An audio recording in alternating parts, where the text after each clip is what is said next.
Senator Warren. Thank you very much, Senator Stabenow, and thank you again for convening this hearing. Thank you all for being here. The right to vote is under attack in this country, and since the Supreme Court gutted the Voting Rights Act, voter suppression efforts have sharply accelerated.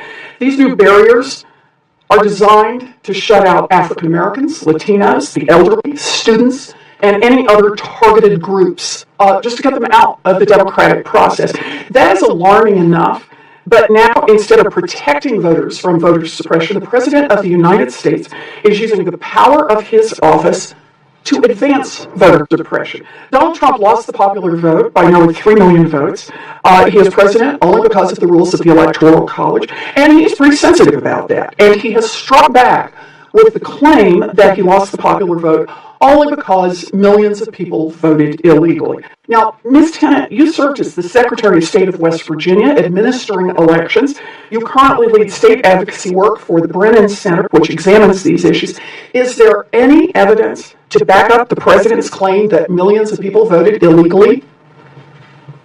No. Okay. And I don't mean to be flippant about it. No, that's an answer. When those claims came about, the Brennan Center was on almost immediately and issued a report called Non-Citizen Voting, the Missing Millions, where they analyzed information from the local election administrators. They went down into those who were administering the elections and were able to debunk the claims. Okay, so you've looked at the data. Let me ask you a different question. According to our best available data on this, how prevalent is the phenomenon of individuals engaging in voting fraud? It is rare. And when you look at a consensus of reports, investigations, not just from the Brennan Center, but other organizations and other advocates as well, you see that rate of illegal voting is extremely rare. So let me ask you, what is more probable? Someone engaging in voter fraud or someone getting struck by lightning?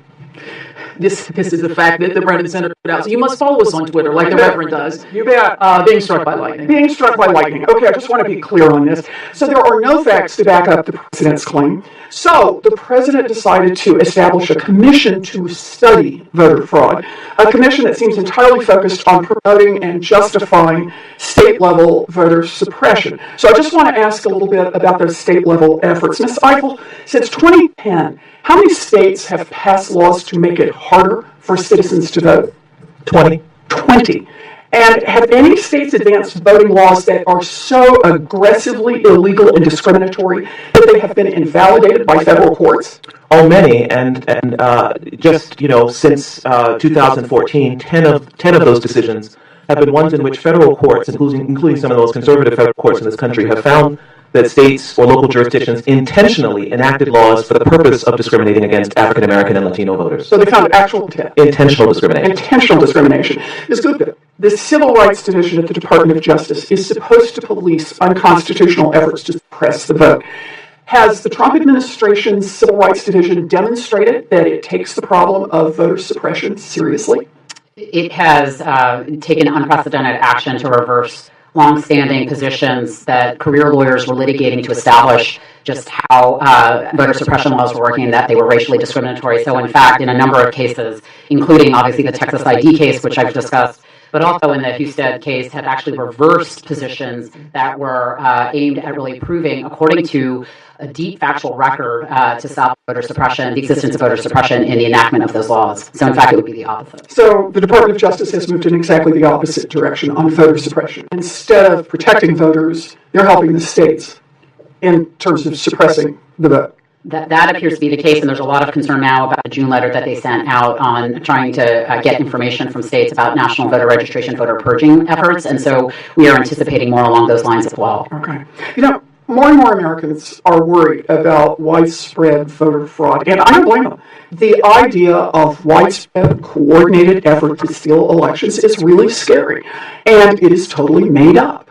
But when the President of the United States uses his bullhorn to advance this theory, then a lot of people start to pay attention to it. And I'll be blunt, I don't expect the president to change. I don't expect Jeff Sessions, who has made a career out of undermining civil rights protections, to change. But they are not the only public officials in this country. 11 years ago, the Senate passed the Voting Rights Act by a vote of 98 to zero.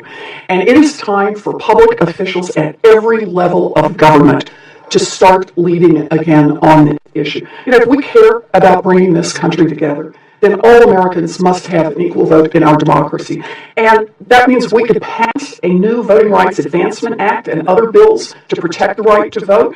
We could conduct oversight over the Department of Justice, the Civil Rights Division, and make sure they're enforcing our voting laws. We should be doing everything we can to avoid giving legitimacy to the president's sham Election Integrity Commission. So we've got work to do on our side, too, to make sure that America understands the problem in this country is voter suppression. Thank you, Madam Chairman.